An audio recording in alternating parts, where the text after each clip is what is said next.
우리 말씀 듣기 전에 우리 옆에 계신 분 움직이지 마시고 그 자리에서 딱 이렇게 몸을 양옆으로 돌려서 인사하실 수 있는 분 두 분에게 전매말 잘하고 계십니까? 우리 전매말 안부 한번 물으시고요.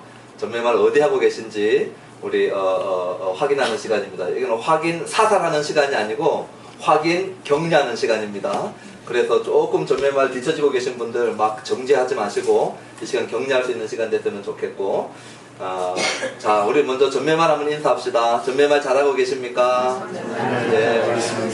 예. 그렇게 하면 그냥 지나가니까요. 어디 하고 계십니까? 예. 혹시 읽고 있는 부분이 어딘지, 쓰고 있는 부분이 어딘지 한번 확인해 보십시오. 예. 예. 조금 뒤처지는 분 계셔도 정죄의 눈길 보내지 마시고 따뜻한 격려의 눈길을 보내십시오. 예. 됐습니다.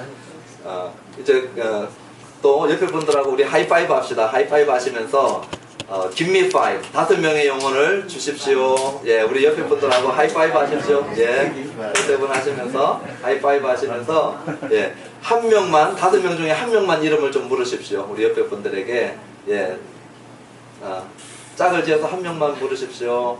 예.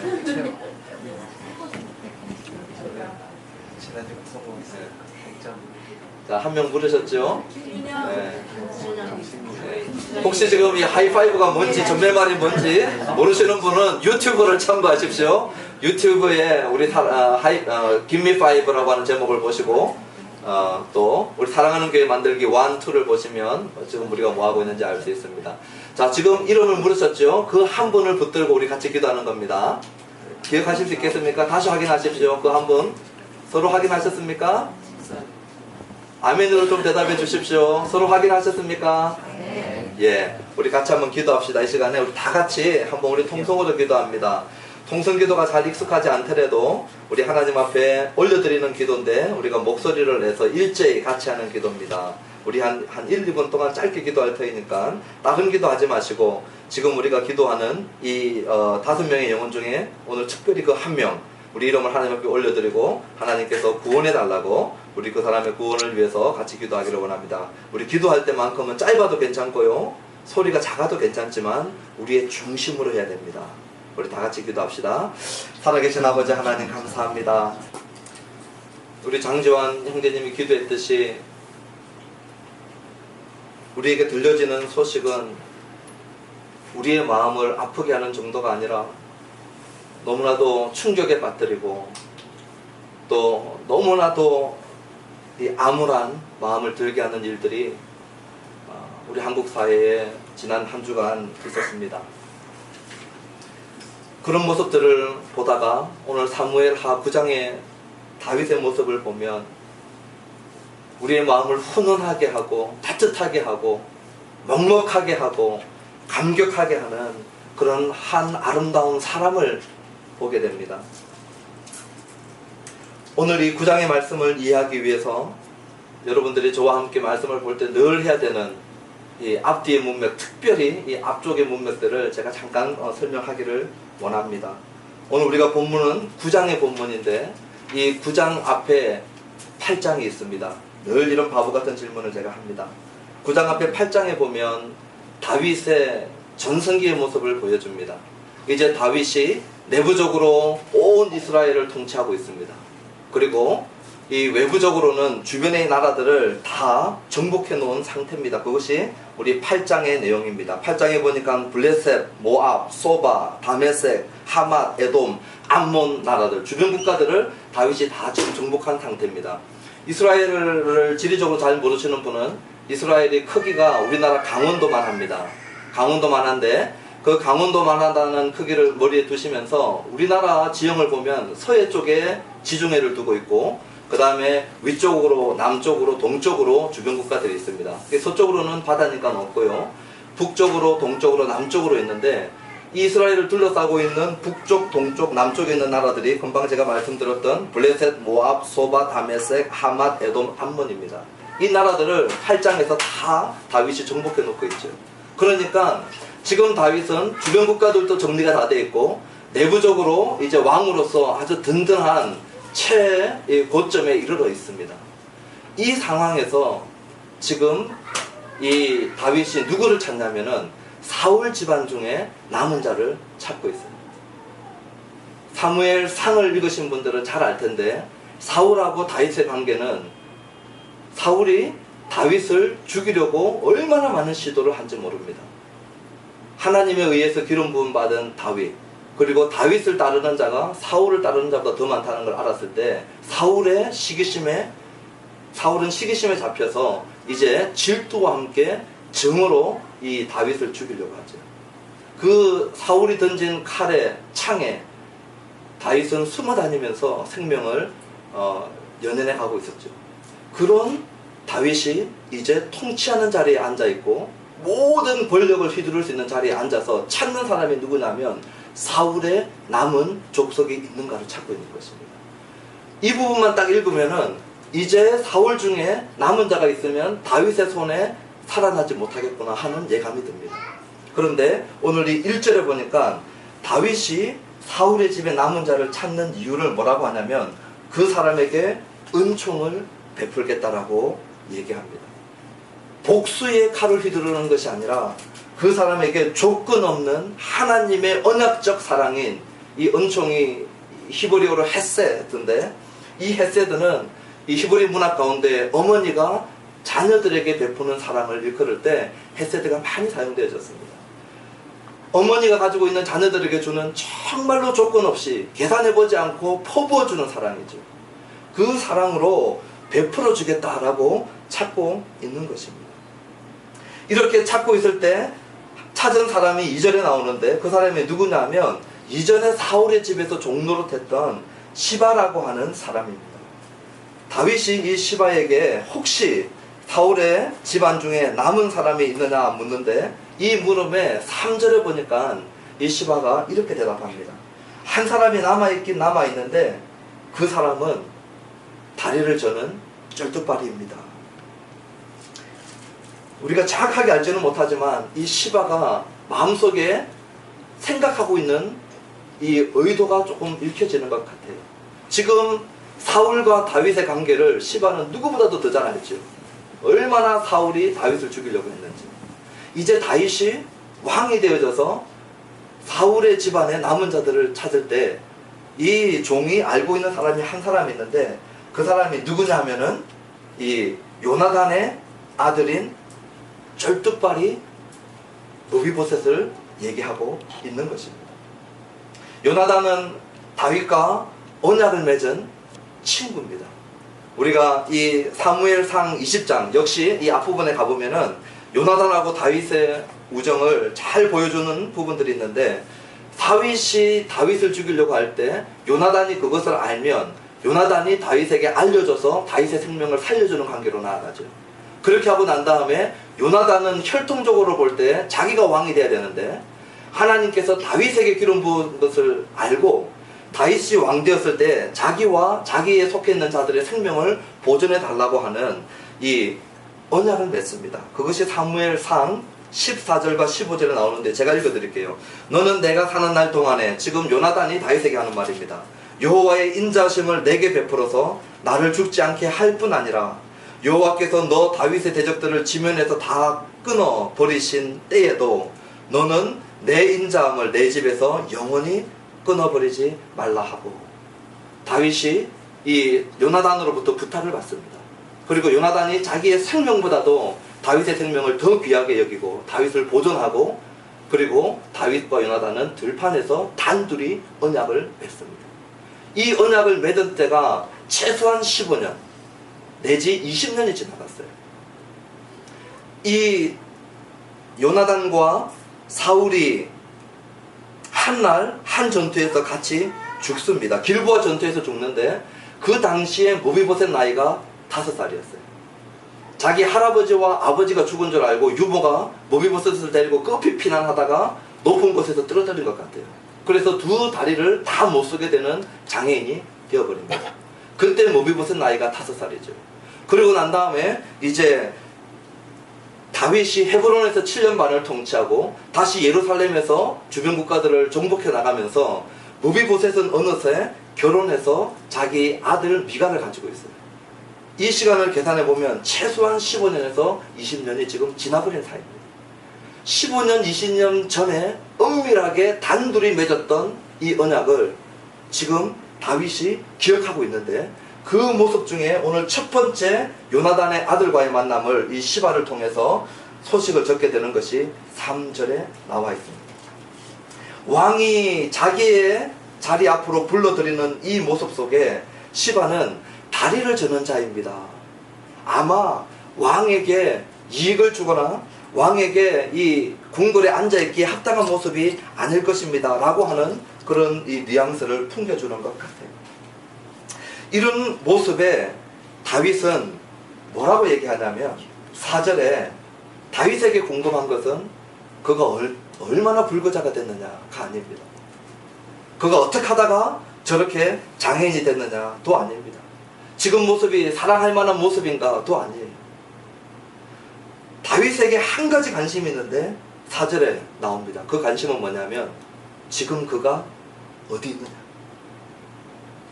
어떻게 하다가 다쳤냐, 상태가 얼마나 안 좋으냐, 사랑할 만하냐, 이 궁궐의 안성맞춤이냐, 이런 것에 관심이 없고 지금 다윗의 관심은 그가 어디냐는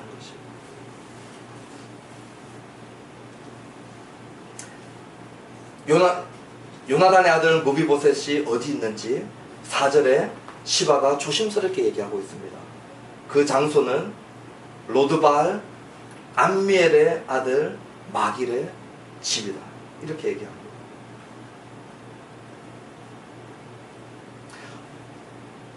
우리는 로드발이 어딘지 잘 모르죠. 또 로드발이라고 지명하는 이곳이 어딘지 감이 안 옵니다.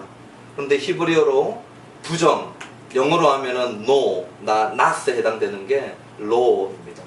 그리고 드발은 이 초원이에요, 초원. 그러니까 로드발은 뭐냐면은 초원이 아닌 황무지입니다. 황폐한 지역이라는 것이에요. 초원이 아닌 황무지니까 정말로 정상적으로 살아갈 수 있는 사람들이 모이지 않는 것이죠. 실패한 자들, 언돈에서 살아갈 수밖에 없는 자들, 이런 자들이 끼리끼리 모여서 살아가고 있는 그런 장소입니다. 로드발, 난민촌 같은 곳이죠. 노숙자들이 그냥 때를 지어서 살아가는 그런 곳입니다. 그런 곳에서 살고 있는 자인데 그 이름이 무비보셋이에요. 무비보셋이라고 하는 말 자체는 정말로 이 치욕 덩어리라는 뜻이거든요. 치욕 덩어리. 이름도 치욕 덩어리고, 사는 곳은 이 빈민촌, 이 노숙자들이 사는 곳에 때를 지어 살고 있고, 자기 집도 없지요. 5절에 보니까 이 마길의 집에서 살고 있어요. 암멜의 아들 마길의 집, 남의 집에서 얹혀서 살아가고 있는 모습을 보여주고 있습니다. 이런 모습을 가지고 있는 이 무비보셋을 다윗은 불러서 자기 앞으로 데려오게 합니다. 그것이 6절에 나옵니다. 6절에 보면 사울의 손자 이 요나단의 아들 무비보셋이 다윗에게 나와요. 5절에는 이 다윗 왕이 사람을 보내서 이 사람을 데리고 옵니다. 자, 이 5절과 6절 사이에 무비보셋의 마음이 어땠을까요? 자기는 사울의 손자예요. 다윗하고 사울하고는 원수지간이었어요. 사울은 할 수만 있으면 다윗을 죽이려고 했어요. 그 사울이 죽고 자기의 가장 친했던 자기 아버지 다윗과 가장 친했던 친구였는데 자기 아버지 요나단이자 다윗의 가장 친한 친구도 죽고, 이제 무비보셋은 장애인이 되어서 다윗이 통치하는 이 시간에 발각되면은 안 좋은 일이 닥칠 것이라는 것을 알고 숨어서 황폐한 곳에서 난민촌 같은 곳에서 살고 있는데, 어느 날 자기 대문을 두드리면서 녹화하는 소리가 왕이, 다윗이 자기를 찾는다라고 하는 걸 생각해 본 적이 없는데 오늘 한날 자기 집 문을 두드리는 것이에요. 그리고 왕이 너를 찾는다고 합니다. 이 5절과 6절 사이에 무비보셋의 마음이 어땠을까요? 왕 다윗이 찾는다라고 하는 얘기를 듣고 왕 앞으로 예루살렘까지 가는 그 시간이 어땠을까요? 저는 왕이 저를 불러준 경험이 없어서 이 부분에 대해서 실감이 나지 않아요. 고작 제가 실감이 나는 건 학교 다닐 때 교무실에 불려가는 거, 차가운 복도를 지나서 선생님이 도대체 나한테 뭘 못마땅한 것이 계셨는지 나를 이렇게 불러서 교무실까지 오라 하나. 그 교무실까지 걸어가는 그 복도가 한없이 길어 보입니다. 외롭고 적막한 길이죠. 들어가 보면 뭐 혼도 내기도 하고 또 등록금 왜 안 내냐 내기도 하고 별별 얘기들을 하죠. 교무실에 한번 불러가는 그 걸음도 온갖 생각이 머릿속에 다 납니다. 여기 앉아 계신 분들은 한 번도 교무실에 안 불려가는 그런 표정을 짓고 계시니까 다들 모범생으로 이 범생의 역할만 하셨는지 나는 그런 거 모릅니다. 저는 늘 모범생이었습니다. 그러면 그냥 이렇게 한 족기로 흘리셔도 됩니다. 교무실을 불려가는 게 아니고요. 원수였던 자가 왕이 되어서 지금 청와대에 불려가는 것이죠. 무비보셋 마음속에는 온갖 생각이 다 들었을 것입니다. 이제 나는 그날이 왔구나. 올 것이 왔구나. 이제 그 할아버지의 원수가 내가 그 원수의 보복을 당하는구나. 이런 생각들을 했을 것입니다. 6절에 요나단의 아들 무비보셋이 다윗에게 나와서 그 앞에 엎드리면서 절합니다. 그 앞에서 납작 엎드리면서 절하는 무비보셋의 마음속에는 뭐가 있을까요? 어디선가 창이 날라올 것이다. 사울이 수많은 창을 다윗에게 날려보냈는데 내가 이제 엎드리는 이 시간에 다윗의 군사 하나가 다윗의 군사의 창이 날라오지 않겠는가? 다윗의 군사의 칼이 내 등을 찌르지 않겠는가? 얼마나 무서워 떨었겠습니까? 그때 이 6절에 보니까 다윗이 무비보셋에게 하는 말이 뭡니까? 7절에 나옵니다. 무서워하지 마라. 무서워하지 마라. 이렇게 무서워 떨고 있는 이 무비보셋에게 다윗이 무서워하지 말라. 오늘 내가 너를 부른 이유는 복수하려고 부른 게 아니고 너한테 은총을 베풀기 위해서 불렀다 라고 말씀하십니다. 자기는 분명히 칼과 창을 예상했었는데 난데없이 사랑의 음성이 들립니다. 그것도 확성기로 들려집니다. 나에게 은총을 베풀다. 칼과 창이 아니라 나에게 은총을 베풀겠다고 왕이 무비보셋에게 얘기하는 것입니다. 그러면서 이 무비보셋을 자기 요나단, 자기 아버지의 몫에 해당되는 사울의 재산을 회복시켜 주겠다고 약속하십니다.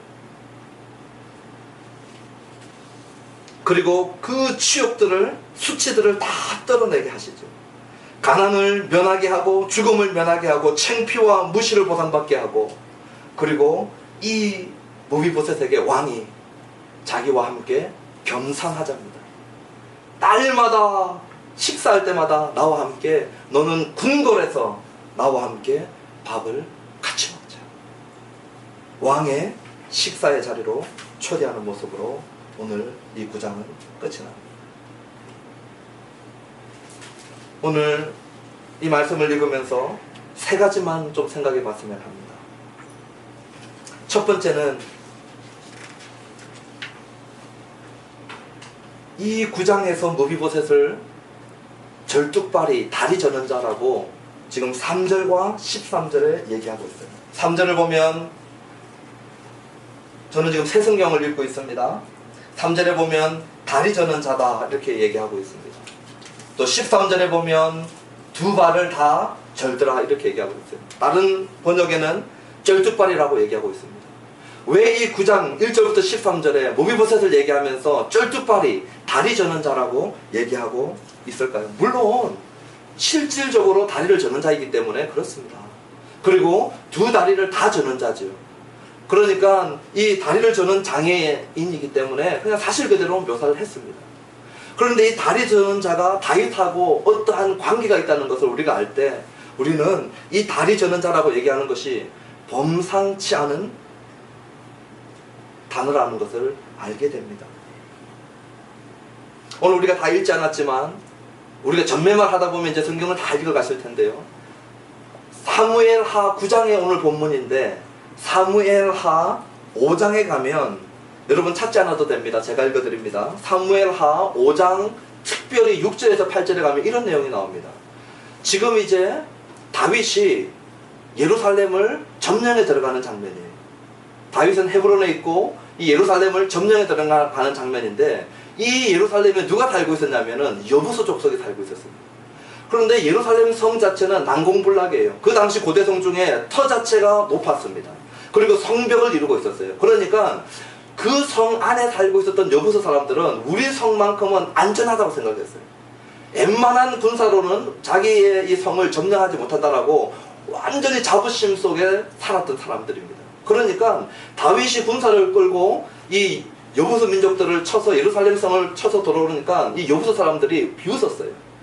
그 비웃음이 다윗의 자존심을 너무나도 상하게 한 것이에요. 다윗이 이때까지 자기의 인생 가운데 이렇게 자기 자존심이 상해본 적이 없는 말을 듣게 됩니다. 그 말이 뭐냐면은 이렇게 됩니다. 왕과 그 종자들이 예루살렘으로 가서 그 땅 거민 여부수 사람을 치려하매 그 사람들이 다윗에게 말하여 가로되 네가 이리로 들어오지 못하리라. 잘 들으십시오. 소경과 쩔뚝발이라도 너를 물리치리라 하니 저희 생각에는 다윗이 이리로 들어오지 못하리라 함이라. 다윗이 시온 산성을 빼앗았으니, 시온 산성은 나중에 예루살렘 성의 대명사가 됩니다. 시온 산성을 빼앗았으니 이는 다윗 성이더라. 그날에 다윗이 이르기를 누구든지 여부수 사람을 치거든 수구로 올라가서, 그 당시 수로가 있었거든요. 성이니까 물이 통과하는 길이 있었지요. 물이 흐르는 그 수로가 있다는 것을 이 다윗이 알고 수로를 통해서 난공불락성을 치는데, 수구로 올라가서 다윗의 마음에 미워하는, 잘 들으십시오, 쩔뚝발이들과 소경들을 치라 하였으므로 이것이 속담이 되어 이르기를 소경과 쩔뚝발이는 집에 들어오지 못하더라.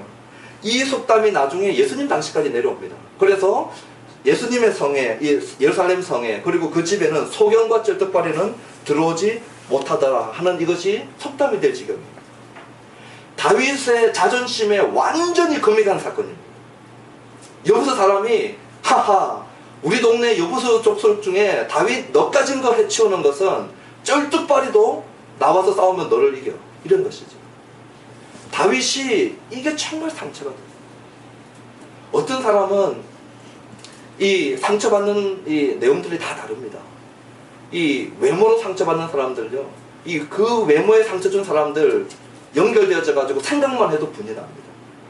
또 어떤 한 지역, 특정 지역 출신들 사람들 때문에 상처받은 사람들은요, 그 특정 지역 얘기만 들어도 막 이 분이 끓고, 또 한 사건 때문에 상처받은 사람은요, 그 사건만 떠오르면 막 치가 떨리기도 하고 잠을 못 이룹니다. 다윗에게 결정적으로 상처가 주고 원한을 맺히게 했던 그것은 쩔뚝발이와 소경들도 너를 이겨, 이 말이었어요. 여부수 족속이 쩔뚝발이가 나와서 싸워도 너를 이겨, 이게 다윗에게는 큰 상처로 남았고, 쩔뚝발이와 소경부터 쳐라는 것이에요. 그리고 다윗이 미워하는 자가 됐던 것이에요. 이 사건이 바로 4장 앞에 있어요. 우리가 지금 9장을 읽고 있는데 4장 앞에 가면 5장에 이 사건이 있었던 것입니다. 다윗이 이렇게 쩔뚝발이와 관련되어져서 상처가 있었던 사람이고, 자기 개인적으로는 미워했던 그런 부류에 속했던 사람이었어요. 쩔뚝발이들만 보면 여부수 사람들이 자기를 비아냥거렸던 것이 귀에 왱왱왱거리는 거죠. 그런데 무브이보셋이 두 발이 다 절었어요. 두 발을 질질 끌고 다니는 쩔뚝발이었어요. 그 쩔뚝발이의 모습을 보면 이전에 상처가 생기고 원한이 떠오르고 잠을 못 이루던 이 다윗이 그 무비보셋을 거둡니다. 그것도 한 번 보고 마는, 기계적으로 그냥 관례상으로 하는 것이 아니라 날마다 보죠. 날마다 내 앞에서 같이 밥 먹자는 것이. 성찬에 참석할 때 우리가 마지막에 잔을 다 같이 제가 들자고 하는 이유는, 그 이유 중에 하나는 이것입니다. 우리가 하나님 앞에서 이 성찬에 참여하지만 예수 그리스도의 피로 하나 된 가족이에요. 우리는 부모는 다르지만, 우리를 낳은 배는 다르지만, 우리 안에 흐르는 피는 예수 안에서 이 언약의 피가 흘러요. 저와 여러분은 예수의 피로 묶여진 한 가족인데, 우리가 한 형제도 다 제각각으로 다르잖아요. 우리 한 20명 30명 모인 이곳에도요, 우리 마음에 완전히 드는 사람은 단 한 명도 없습니다. 단 한 명도 없어요. 아니 그게 정말 사실이란 말입니까? 예, 사실입니다. 저 자매, 저 형제, 저 성도, 저 목사 때문에 우리 마음에 상처도 나고 때로는 화도 나고 이해가 안 되는 일도 일어납니다. 그런데 요나단을 인해서 요나단과의 맺은 언약 때문에 요나단을 사랑했기 때문에 이 모비보셋이 쩔뚝발인데도 그 안에서 보듬어 안고 부둥켜 안고 날마다 식사하는 이 다윗의 모습.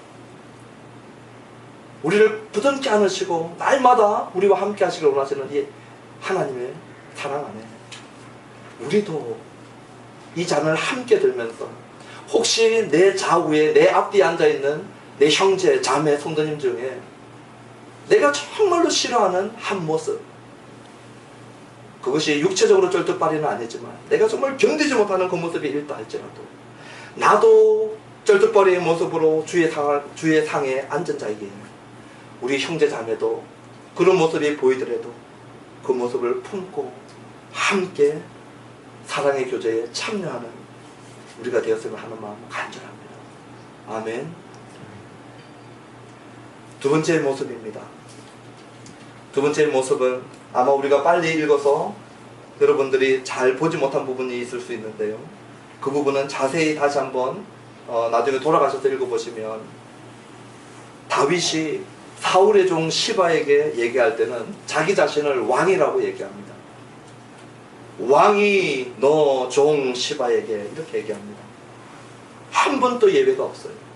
그런데 다윗이 요나단의 아들 모비보셋에게 얘기할 때는 단 한 번도 왕이 모비보셋에게 얘기하지 않습니다.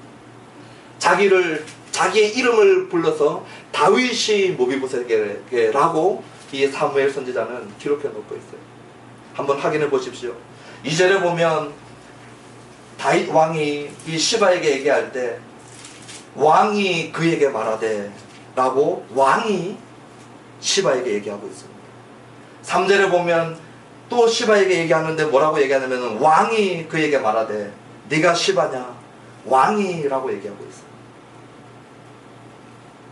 그리고 왕이 이르되 사울의 집에 아직도 남은 자가 있느냐 왕이 이르되 4절에 보면 또 시바에게 얘기합니다. 왕이 그에게 말하되 그가 어디 있느냐 왕이 시바에게 얘기합니다.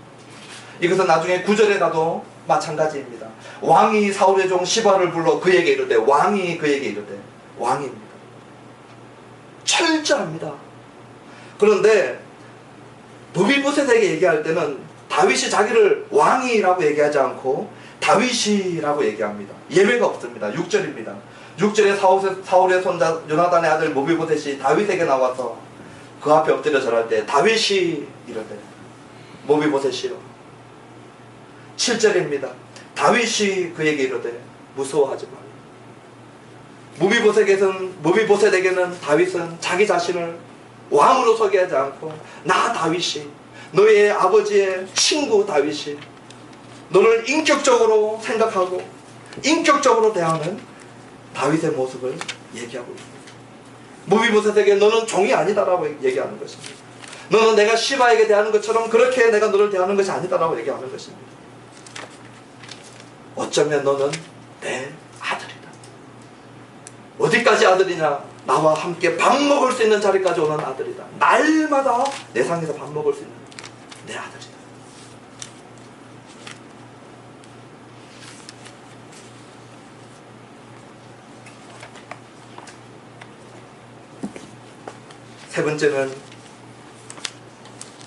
세 번째이자 마지막 모습은 우리가 식사하는 장면을 한번 생각해 봤으면 좋겠습니다. 이제 13절에 보니까 이 9장의 말씀은 이렇게 끝이 납니다. 항상 왕의 상에서 모비보셋이 먹는데 그 마지막이 그는 두 발을 다 절더라. 저는 청와대에 가서 밥을 한 번도 못 먹어봐서 제가 생각해 볼 수 있는 모습이 없어요. 우리가 같이 상상해 볼 수밖에 없습니다. 다윗의 예루살렘 궁궐이에요. 주변국을 다 정복해 놓고 또 내적으로 헤브론은 이 남유다에 가까웠기 때문에 이 수도로서는 조금 부적당했습니다. 너무 지역 편파적인 수도였거든요. 이제 예루살렘으로 올라왔어요. 헤브론보다는 훨씬 북쪽에 있습니다. 예루살렘이. 그러니까 북이스라엘하고 남유다가 나누기 전이었지만 이 균형을 갖추고 온 이스라엘을 통치하는 지금 다윗이죠. 이 예루살렘 성, 이 백악관, 청와대에서 식사하는 모습입니다. 다윗이 식사를 하는데 그 주위에 같이 있었던 이 국방부 장관들이 있었지 않습니까? 요압과 그 용사들. 이런 참모들이 이 대통령하고 식사할 때 아주 폼생폼사입니다. 폼납니다. 지금 청와관 백악관에서 먹지 않습니까? 식사하고 있죠. 그리고 이 궁궐에서 시중 드는 자들이 정말 예복을 갖추고 예를 갖추고 그 모양새가 우리가 상상해 볼 수 있는 모습입니다. 그리고 이 음악이 흘러나오고 식사 때에 모든 것들이 정돈되어 있고 정말 궁궐형답게 맞춤형으로 식사들이 진행되고 있는 그런 모습인데 한 사람이 등장하죠. 제대로 뚜벅뚜벅 걷지도 못합니다. 그때 목발을 집었는지 휠체어를 썼는지는 모르지만 뒤뚱뒤뚱 하면서 다리를 제일 하면서 한 사람이 나타납니다. 문을 열고 속도도 내지 못하지. 기어서 쩔뚝쩔뚝 하면서 절름발이의 모습으로 걸어가고 있던 그 모습을 한번 보십시오.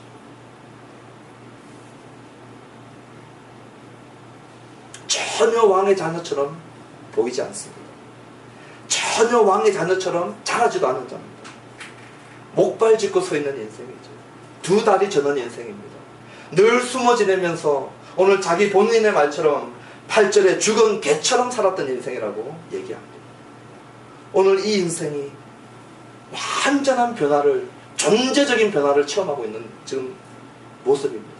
왕궁 한가운데를 걸어가고 있어요. 그리고 그에게 예비된 자리는 왕의 식탁입니다. 아무도 비웃지 못해요. 이제 아무도 깔보지 못합니다. 왕의 식탁에서 왕자처럼 사는 모습이 오늘 이 식사죠. 그러나 기억하고 싶은 것이 있습니다. 땅도 회복받았고 수치와 치욕도 떨어졌고 왕자처럼 살아가지만 무비보셋은 여전히 절뚝거립니다. 여전히 절름발입니다. 그 두 다리가 다 낫지 않았어요. 여전히 다리를 절면서 평생을 살아갑니다. 우리가 주님 안에서 왕의 자녀로 왕자와 공주로 신분이 변화받았지만 우리 마음속에서는 우리의 인생의 쩔뚝발이도 고침받기를 원할 때가 있습니다. 내 인생의 목발도 집어던졌으면 좋겠어요. 내 인생의 휠체어도 집어던졌으면 좋겠습니다. 내 인생의 로드발도 사라졌으면 좋겠어요. 내 인생에 숨어 지냈던 이런 나의 이 비참한 모습들이 완전히 바뀌되 내가 원하는 데까지 다 탈바꿈하기를 원합니다. 그런데 쩔뚝발이의 모습은 남아있어요. 불행했던 과거의 모습이 한순간에 다 바뀌어지지 않았습니다. 오늘 이 말씀을 듣고 있는 여러분들 중에 아직도 예수 믿는데 쩔뚝발이의 모습이 남아있다고 탄식하는 분이 계십니까? 무비보셋을 기억했으면 좋겠어요. 이제는 무비보셋은 자기의 신세를 볼 때마다 나는 저주받은 인생인가 보다. 나는 왕손으로 태어났는데 나는 완전히 버림받은 인생으로 궁궐에서 살지 못하고 난빈촌에서, 그것도 도망가는 중에 남의 실수로 떨어져서 불구가 된, 정말로 사랑받지 못하고 저주받지 못하고 하나님께마저도 무관심하고 버려진 자가 아닌가. 자기의 다리 저는 이 모습을 볼 때마다 그 생각을 했을 것이에요. 날마다의 삶이 서서히 죽어가는 인생의 삶이었을 것이에요.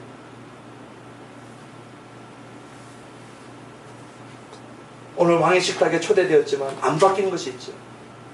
그러나 자기의 절름발이의 이 모습을 보면서 자기의 시각만큼은 바뀌었을 것이에요. 나의 이 장애, 나의 인생에 이 바꿀 수 없는 이 흔적들이 이전에는 저주요 불행의 역사로만 알았는데, 하나님이 나를 사랑하지 않는 증거라고만 생각했는데, 그렇지 않고 내가 지금도 절름발이로 남아있지만 나는 은총을 입은 자구나, 나는 사랑을 입은 자구나, 나는 왕의 식탁에 초대된 자구나. 왕이 나를 이만큼 사랑했구나. 똑같이 쩔뚝발이로 남아있지만 그 장애가 하나님의 사랑을 불신하게 하지 못합니다. 오늘 우리 인생에 쩔뚝발이의 모습이 남아있다 할지라도 우리 제각기 다른 모습일 것입니다. 출생과 관련된 쩔뚝발이의 모습이 있습니까? 인생을 살아오면서 남아있는 쩔뚝발이의 흔적이 남아있습니까? 나는 없어졌으면 하는 것들인데 남아있는 것들이 있습니까? 그것 때문에 하나님의 사랑을 느끼지 못하고 확정하지 못했던 자들이 있습니까? 오늘 이 시간 주의 살과 피에 주님의 식사에 초대되는 저와 여러분들이 오늘 이 식탁에 둘러앉으면서 하나님의 사랑에 여러분의 마음을 여시고 비록 내 모습은 쩔뚝발이지만 하나님의 사랑을 부인하지 않는 그 하나님의 사랑 앞에 우리의 온 가슴으로 반응하는 저와 여러분 되기를 주님의 이름으로 축원합니다. 기도하시겠습니다.